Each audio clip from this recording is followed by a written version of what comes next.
All right, everybody, I know it's been a little while, so I just figured I'd give you a heads up. I have some videos coming out. I'm going under a little tiny single-wide mobile home, and we are going to remove some of the underbelly and replace it. We're going to be insulating underneath.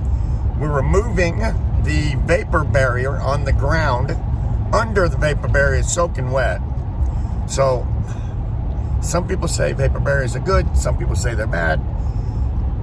Under my double wide, the ground, I do not have a vapor barrier down, and the ground is completely dry. It's like just sand under my house. This particular mobile home has a vapor barrier and it's soaking wet underneath the vapor barrier. So we're gonna remove it, let it sit for the weekend, replace the vapor barrier on the ground, and repair the underbelly. So if that's something you're interested in, it's tight, so I'm not going to be able to get great video. I'm going to do my best, but I'd love to share it with you guys.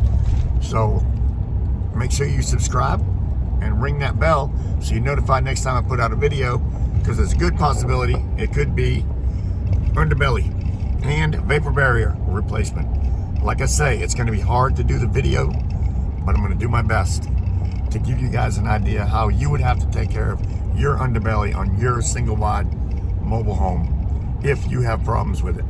This particular one, you have to excuse my throat. This particular one had a possum under it, and it tore up some stuff. And there's feces under there. I mean, it's just crappy.